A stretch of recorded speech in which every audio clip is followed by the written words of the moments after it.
Welcome to the Omaha Baseball Village, where we are powered by Access Bank, here for a reason. Yours. This hour, presented by Union Bank and Trust. People don't have your money has people. Member FDIC. He is Jimmie Allen. I am Josh Peterson, joining you after another 4-run plus victory by a team today. It was 4 runs on the dot. The Texas A&M Aggies defeat the Notre Dame Fighting Irish 5-1. Notre Dame is out of here, and we are now counting down to another elimination game today. Arkansas versus Auburn. That one coming up in a little over an hour. Pre-game from the stadium. Kevin Kugler, Gary Sharp, Connor Happer down on the field. That will begin at 5:40. Jimmie, we just watched another game, the ninth time that a game has been decided by 4 or more runs. This is the first time that this has ever happened at the Men's College World Series. We have not had a close game at all. Just continuing with what we saw in the NBA playoffs, it's now rolled right on into the Men's College World Series, another 4-run win. It's just blowout after blowout, and it's incredible. And the most interesting thing about these games have been the lack of self-identity we're seeing, because like what we've seen out of Notre Dame today was just incredible. The poor base running decisions, the bad judge of game situation, bad in-game management, and I mean, just prime example there in the ninth inning, you got 1 runner on, you're down 4 runs, you need to get as many runs as you can in the spot, and you have a guy that's on first base just leading off by a mile, not even paying attention to what the pitchers do. It's just very off-brand for the Irish.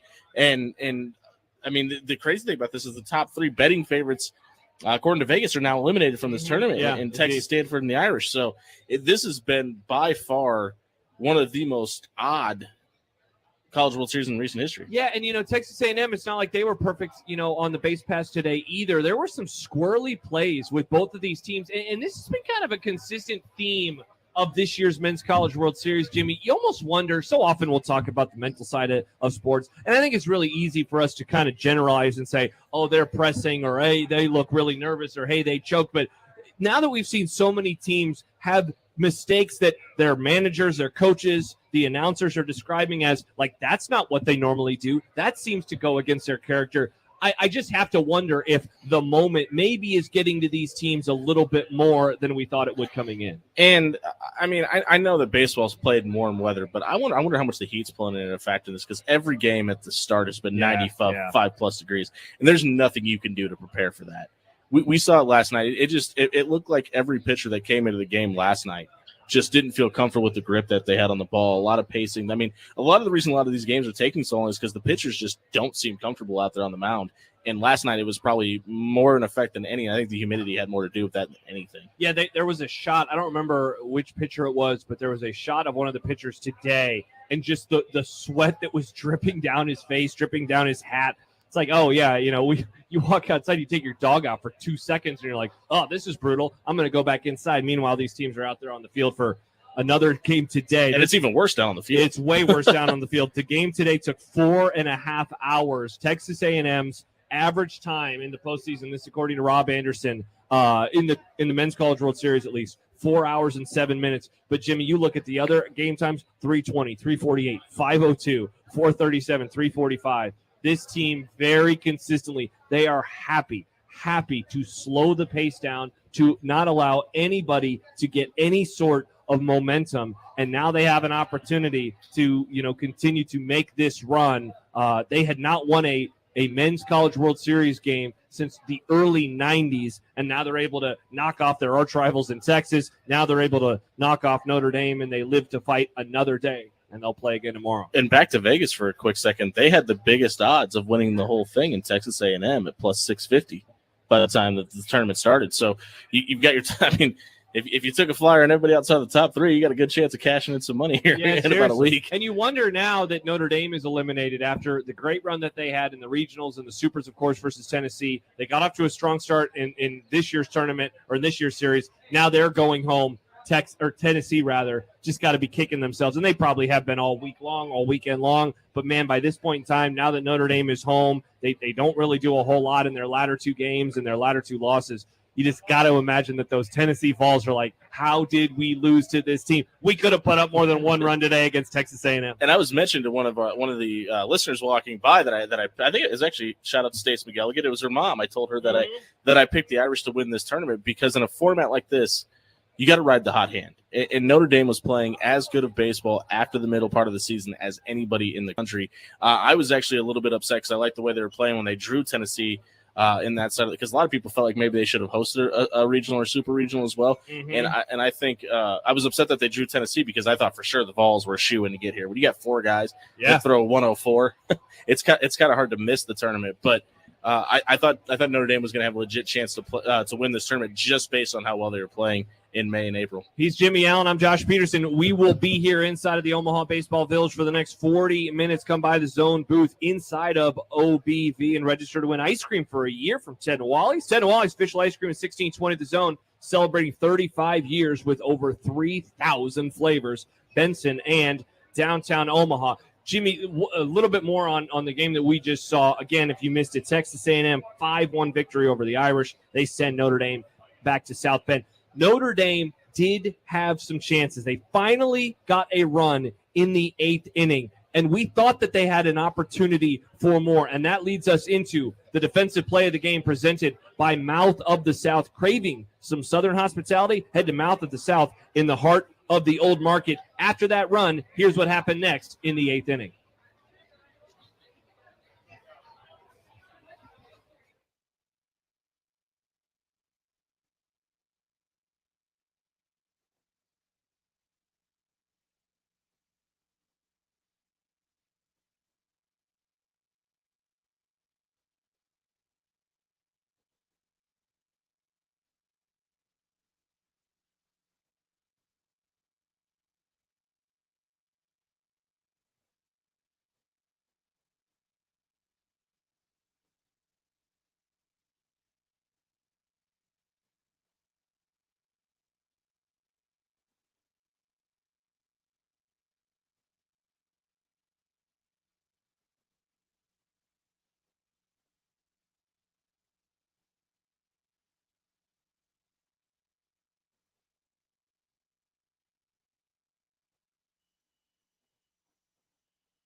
One moment. It's 5-0 going into the bottom of the 8th. Notre Dame gets a run. They have runners on the base paths. We're still thinking, wow, this game might not be over just yet, which sets up the defensive play of the game presented by Mouth of the South. Craving some Southern hospitality, head to Mouth of the South in the heart of the Old Market. Here's what happened next in the bottom of the 8th.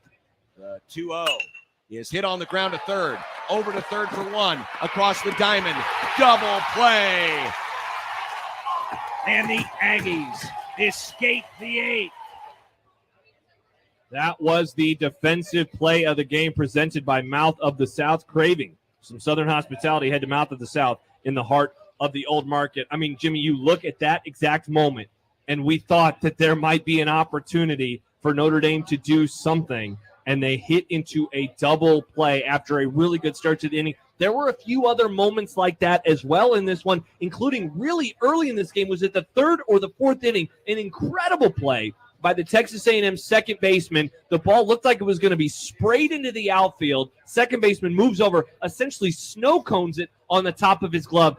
I don't think that there would have been a run scored in that moment, but certainly Notre Dame would have advanced the runner to at least third, and they would have had a couple of runners on. And instead, that inning ended up, coming to a grinding halt, and the same thing then happened at the very end of the 8th inning as Texas A&M was able to get it into the 9th. Well, you have to wonder how much Jim Schlesinger was regretting his decision at that point, because Nate Detmer was dealing at that point in the game. He came out, he gave that little bit of fist bump at the end of the 7th inning and kind of indicated to most people maybe he was done at that time, but had only allowed 3 hits up until that point. Not a lot of pitches either. Yeah, and it's not like we were expecting him to go 9 innings, but I mean, no pitcher wants to come out of a game when you're dealing like he was. And then they had the 2 pitching changes in the 8th inning and obviously able to get out of it there. But you have to wonder how much the Aggies coaching staff was maybe kicking themselves for not riding a guy that's been on top of his game all day. Yeah, and so if you missed it earlier as well, and this was Rob Anderson who pointed it out, unprecedented 9th straight game decided by 4 or more runs to open the Men's College World Series. Jim, you got any theories on why this is happening? I know a few minutes ago we were talking about the heat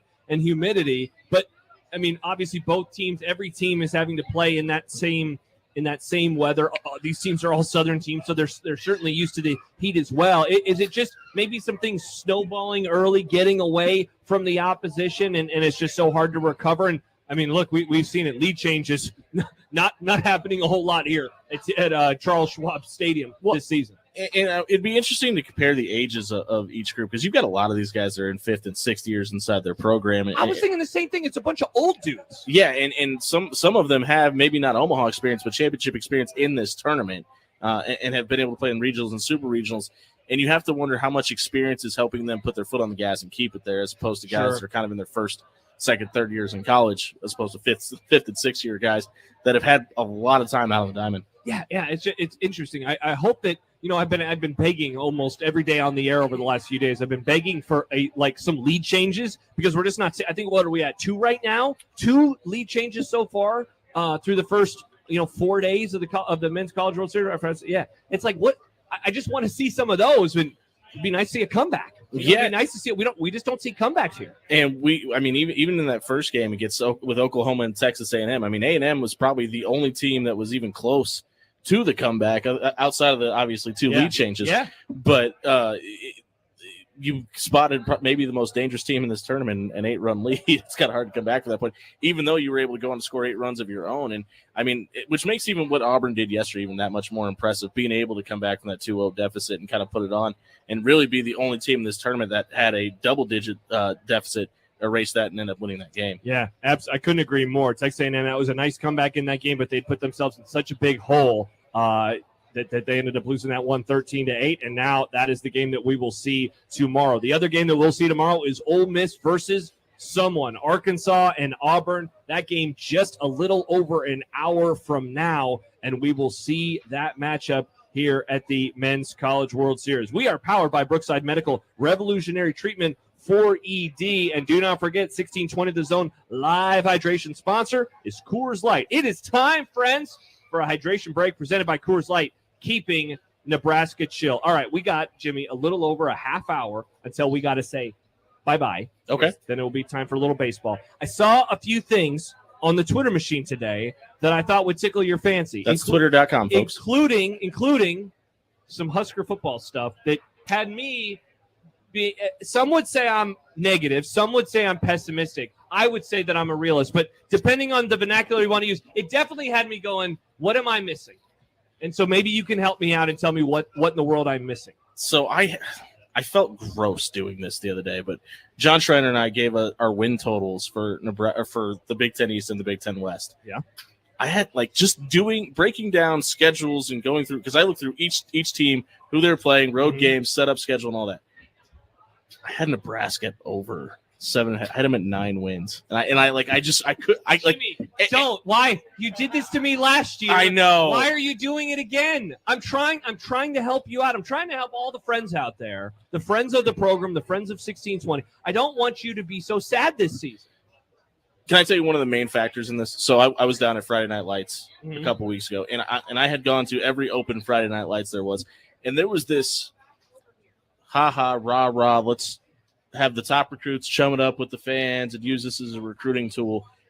And I watched Mickey Joseph conduct business. There was none of that while I was there, and it felt different. It hasn't felt different in Lincoln in a while. And I understand that. We say this every year. No, I've never. There was no reason for it. There was no reason for it to feel different up until this point. What are you talking about? They made a coaching change a few years ago. That was pretty different when Scott Frost arrived. Okay, sorry. Since Scott got here, though. I mean, they made coaching changes, and they're like, hey, look, the new defense, new offense. They've done this before. They haven't brought in a caliber of Mark Whipple and Mickey Joseph until this point, though. Not under this coaching staff. Fair, yeah. And nice gig him from the crowd. But you've also got guys like Trey Palmer that look different. You've got guys like... He has like 300 yards in his career. No, but he fits the eye test, getting off the bus. I remember when Omar Manning fit the eye test. You can argue he's had a pretty good career in Nebraska. Not what he's lived up to, but he's the big catch in the Oklahoma game. Mm-hmm. He's shown signs that there is something there. To me, this all gets fixed. I mean this all by having more win totals if the in-game management gets better. And when you bring in a guy with the level of Mark Whipple's coaching ability and where he's done it at and the level he's done it at, I find it really hard to believe that's not going to happen. When Ramir Johnson gets a game of his redshirt year burned off because somebody's shoe fell off, things like that need to get fixed. And to me, if Mark Whipple has as much control in this offense as they're quote-unquote saying, I don't think things like that become an issue anymore. All right, well, I think then I know what you're going to say when I give you the stuff that was scratching my head, but we'll do that when we return. We'll do that when we're 9 wins. I know, man. Like I said, I don't feel comfortable saying that. You really said it, don't. It's on record. I went through the schedule, and I was just like, but I had them losing to Rutgers too. So there's a couple screwy things in there. Okay, well, I have many more questions than now for the next segment, and so we can. I had Rutgers also winning 6 games. You have them losing to Rutgers, so that means they're going to. Okay, we'll talk about this when we return. He's Jimmie Allen. I'm Josh Peterson. It's like kind of unsportsmanlike, iconic live at the College World Series in the Omaha Baseball Village, though kind of not. We're getting you ready for Arkansas and Auburn. Pregame for that begins in a half hour. He is Jimmie Allen. He's saying Nebraska's going to win 9 games. We find out why next. I'm Josh Peterson on 1620 The Zone.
Josh Peterson, Jimmie Allen, Josh Odson with you here at the Omaha Baseball Village. Dan Campanen back in our zone studios. We are powered by Access Bank, here for a reason, yours. And this hour is presented by Union Bank and Trust. People don't have your money has people. Member FDIC. Jimmy's going to tell us why Nebraska is going to win 9 games this year, but lose to Rutgers in just a moment. But before that, Josh, we're under an hour now away from first pitch between Arkansas and Auburn. What's that traffic looking like as the folks get off of work and make their way down to downtown Omaha? Well, the traffic today is presented by Park Omaha. Make a game plan for your parking. Reserve a downtown parking space in advance at parkomaha.com. What's that? What did I just say? Yes, traffic is brought to you by Park Omaha. You can reserve that downtown parking spot right now from your home, way out in Westo, in Elkhorn, at parkomaha.com. And you might want to do that if you're headed out to the game this evening. Traffic on Cumming Street backed up all the way past the exit ramp of the interstate, so there's some congestion there. Make sure and watch out for pedestrians and out-of-town drivers who may not know where they're going and may rapidly stop in front of you at the stop of a dime. Traffic brought to you today by Park Omaha. Make a game plan for your parking. Reserve that downtown parking space online, parkomaha.com or the Park Omaha app. If you see a number and then a dash on the license plate, friends, slow down. Just be prepared. Historically speaking, not great. Just for there, anything could happen. They could be going the wrong way on a one-way. They might just stop and stare. Whoa, look at those big buildings. They're in Omaha. They're surprised. They don't know how to handle themselves. So just be careful. Where are the cows? Well, somewhere in my stomach most of the time. Sky writes in. He says, kind of unsportsmanlike conduct equals the fogrum. The fogrum. Should we start a fake Twitter account? No, definitely not. No, we are anti fake Twitter. That guy randomly blocked me before I even knew he existed. Yeah? The Casey Thompson's thumb guy? Yeah. Your guys' post came up, and I was asking Josh about it. I was like, what were you guys? He tells me. I click on it, I was blocked. I was like, I didn't even know this was a thing until 10 seconds ago. So he's out on your takes. Apparently, he was just going through 1620 of his own folks and was like, out. Well, he didn't block me. He followed me, and then I muted him. And now I don't see his tweets. See you later. I don't know what I did. See you later, thumb boy. You can come by the zone booth at the bullpen inside of Omaha Baseball Village and register to win a prize pack of a grill, Kansas City Royals tickets, and ice cream for a year, 13th, and Mike Fahey. All right. So, first of all, before we get to your 9-3 losing to Rutgers prediction, yes, I did get a message from somebody. It says, I need you to stop blaspheming Trey Palmer. He had 400 yards, buddy. Real quick aside, I looked it up, 344. So, if you round up or down, technically you'd have to round down at that number. Is that receiving yards? Is that all-purpose yards? Because he had kick returns too. Yeah, I'm just talking about the receiving yards. Okay. Because you're talking about him as the receiver, so I'm just looking at him as a receiver. This gentleman, and remember, lady or gentleman, is probably talking about all-purpose yards. He played behind multiple NFL wide receivers at LSU. That's true. Here's the point that I'm trying to make is I just don't want people to get sucked into the trap of he was a highly ranked high school player. Last year, we were doing the exact same thing. I wasn't, but a lot of people are doing the exact same thing with Marquise Stepp. Marquise Stepp got all of this hype, and then he did nothing. And now, different situations, certainly. There are rumors that he was injured for a good portion of the season. He was definitely injured. He had a foot injury, and it took him out of practice and all that stuff, starting as early as spring football. For me, I've long said, Jimmie, there's a reason why players transfer. And before the transfer portal era that we currently find ourselves in, most of the time it was not playing a whole lot. No, don't feel like they're getting as many opportunities as they can. And I think that I will, and I'm going to start adjusting kind of how I view transfer portal players. But I just get a little squeamish at the expectation of all these new guys coming in and just being awesome from the start. That's the only point I'm trying to make. I agree with that sentiment that you just said there, but I think Trey Palmer's situation is a little bit different. The fact that the guy that recruited him is now in Lincoln. I think that has more to do with it than not seeing the field in Baton Rouge. I mean, I'm sure that has a little bit to do with it, but I think Mickey Joseph being in Lincoln is probably the reason that Trey Palmer is also. Oh, definitely, yeah. So I mean, and again, that goes back to what you just said and changed the way you look at things. But I mean, because I kind of had the same approach. I know that O'Shawn Mathis was the top transfer portal recruiter or whatever we're calling it now. But I think there's obviously going to be an adjustment period. He's coming from that 4-3 system into a 3-4 and the Big 12 to the Big 10. And I was about to say, more importantly, a much more physical conference is specifically in that position. But I feel comfortable saying that I think this team is going to go as far as Casey Thompson takes them. Mm-hmm.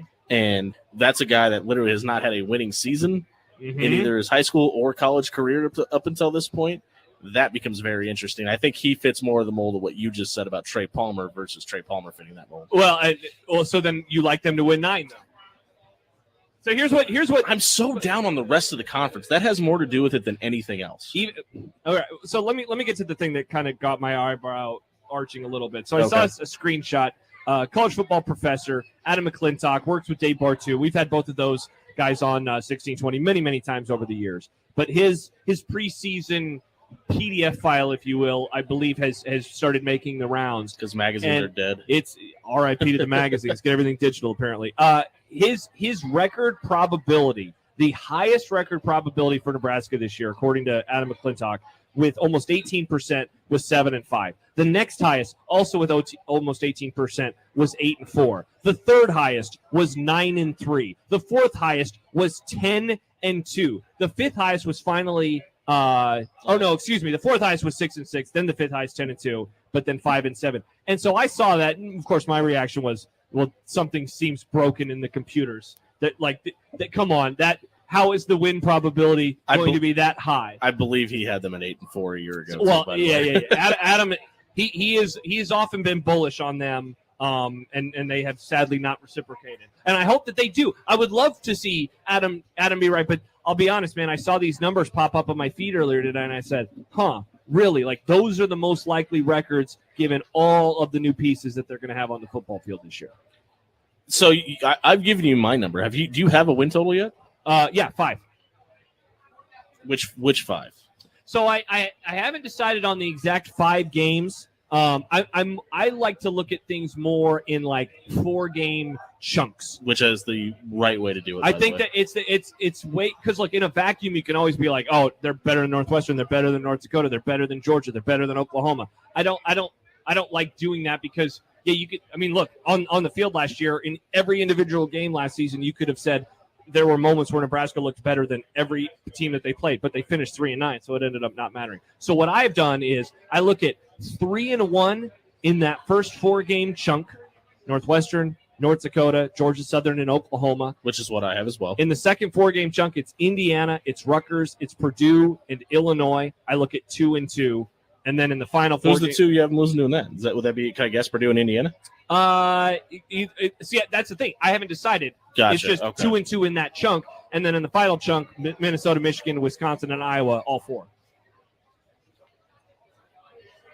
They're due to beat Minnesota, right? Like, they have to be at this point. Like, due to beat who? One of those 3. Which Michigan, or sorry, Minnesota, Wisconsin, or Iowa, just for the run that they've been on against those 3 teams specifically. Wait. Okay, let's pause. What run have they been on against Minnesota? Minnesota has dominated Nebraska on the field. Well, Scott's first win came against them. Yeah, but they've dominated them in each of the last 3 games. So that's what I'm saying. They have to be due to at least win one eventually, right? No. Why? But why? Because that's how football works, man. It doesn't. Football, you are not due anything. You're not owed anything. It is about being the better football team, being the better program. I think Minnesota's a much better program right now. If that was the case, upsets would never happen. No, upsets can happen. I'm just not going to say that they're due to beat them. If they beat them, would I be surprised? No, but they would have to put together something on the field that they have not done against them the last 3 games. Would you be surprised if they beat Iowa or Wisconsin? Would I be surprised? No, I would not be. Especially Iowa. I mean, they've taken Iowa to, it's been a field goal game literally every game the last, 4. In every Scott Frost season, they have played them within a score, and 3 of them have been by a field goal? Yes, and a few of them in the last couple of minutes. So what I'm taking away from this is you don't think anything changes, despite what hires have been made. Correct. Wow. Well, they win more games. They're going to win more games this year. No, but I mean from a managerial standpoint, you don't think Scott Frost is taking his hands off the wheel at I all, think right? At some point in time he'll definitely put his hands back on the wheel. I do too, and that's I don't think I've ever had more question marks going into a season than I do about this year. There's so many. Then how are you saying 9 wins? Because I think you can say that about the rest of the Big Ten as well.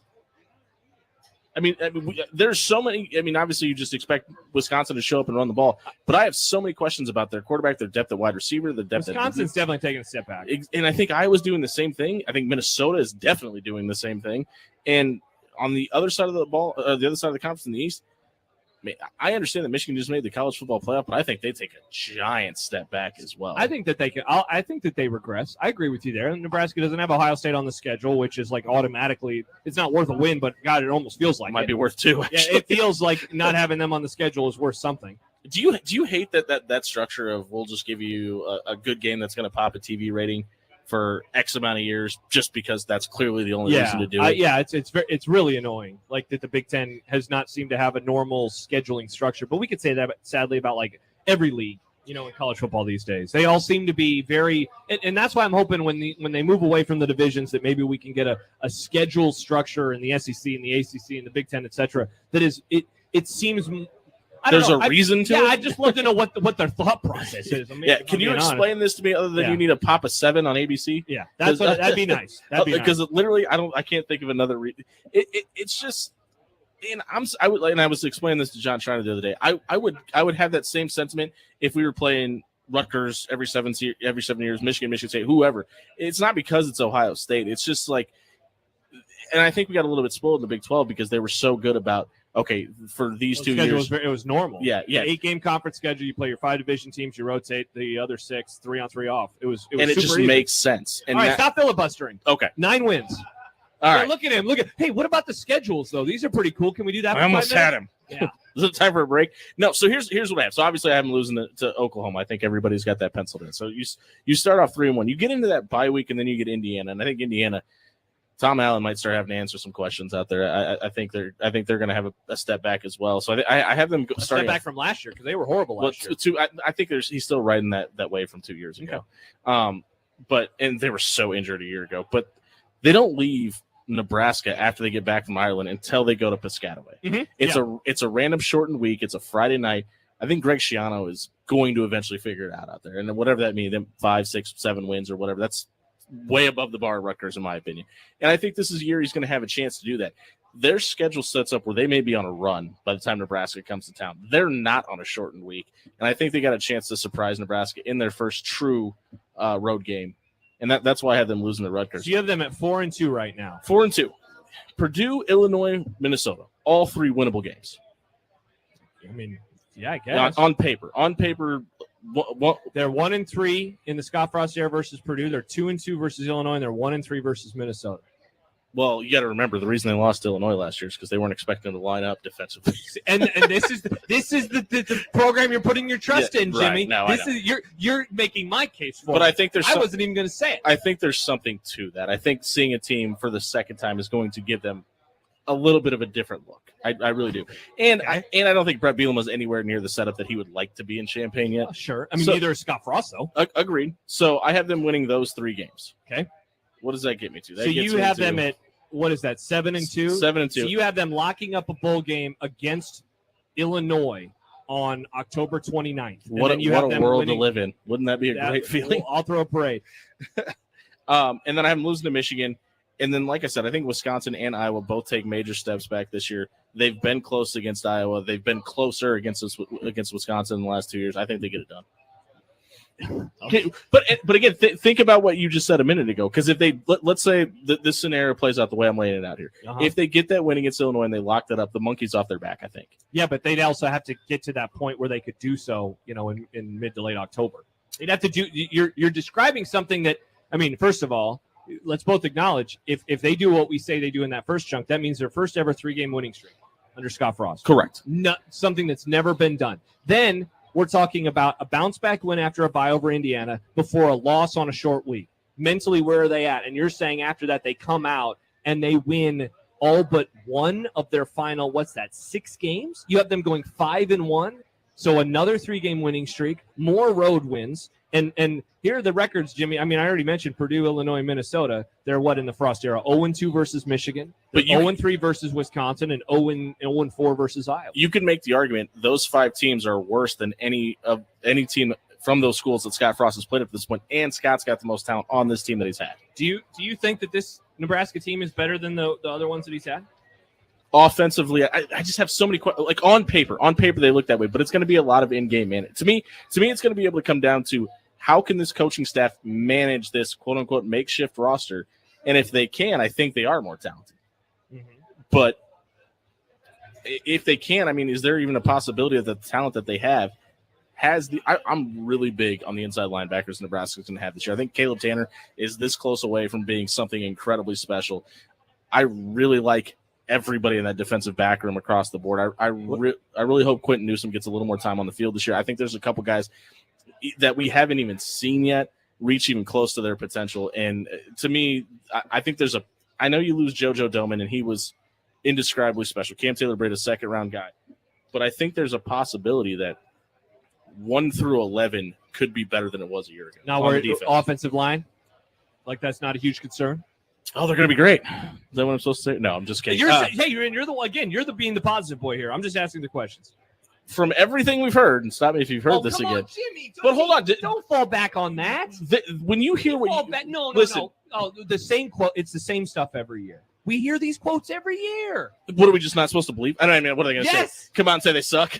Donovan Royal is horrible? No, it's just you as the individual can be the one to either take what they say with a grain of salt or completely buy in. I'm going to do the former. You can do the latter. I think there's been more comments coming from the players versus the coaches, though, at this point, and that's why I tend to believe it. And Donovan Royal is a guy that knows how to manage the Big Ten waters as a guy that played at Wisconsin, and I know it was a long time ago, but I think the style of play is still very similar. And if it's something as much of understanding the culture of how things are done in the Big Ten, that hasn't been explained to an offensive line, I think that's a lot different. And there's people from outside of the program that have seen the difference in the aggressiveness of this offensive line. And listen, just being more aggressive on the offensive line might even equate to 1 or 2 more wins. I'd say one more thing before we got to go to break because we're about to wrap this bad boy up for Arkansas and Auburn. Offensive line never got to practice together fully during the spring. Like, one of the things that we have not talked about at all in this discussion today is chemistry. And I worry that the chemistry it just has not been able to come together like you would want it to in the offseason. I have questions about what's going on with Casey Thompson right now, given what was written about his thumb the other day. I wonder what's happening there. The offensive line, as I just mentioned, I mean, it's so many pieces. If any program out there, if Iowa was doing the exact same thing that Nebraska is doing with their roster this offseason, people would write them off as a program that's going to suck this season. And yet around here, we're like, they could win 9. But hold on, when you're looking at 3-9, 4-8, 5-7, not being able to put it together, aren't question marks in the lack of chemistry somewhat of a positive because you don't have. That's one way to look at it. You don't have the previous headspace of we've got to get over the hump, we got to get to 6 wins, we got to save our coach's job. You've got a bunch of guys coming in with a fresh look at this, but they do have to get to 6 wins maybe, and they do have to save their coach's job. Like, that didn't go away. Do you think they feel that pressure though? Because these guys didn't know Scott Frost until 6 months ago. Oh, they will. They will. Really? Okay. Yeah, it'll be a story this year. Come by the Zone booth inside of the Omaha Baseball Village. You can register to win ice cream for a year from Ted Wally's. Ted Wally's official ice cream is $16.20. The Zone celebrating 35 years with over 3,000 flavors. Benson in downtown Omaha. And 1620 The Zone live hydration sponsor is Coors Light. It is time for a break for us, so it's time to take a hydration break presented by Coors Light, keeping Nebraska chill. We will come back, injury report for tonight's game, and we will send you up into the broadcast booth. Kevin Kugler, Gary Sharp, Connor Happer down on the field. It's time for some more Men's College World Series here on 1620 The Zone.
We are indeed powered by Brookside Medical, revolutionary treatment for ED. Josh Peterson and Jimmie Allen with you today. Come by the Zone booth at the bullpen inside Omaha Baseball Village. Register to win a prize pack of a grill.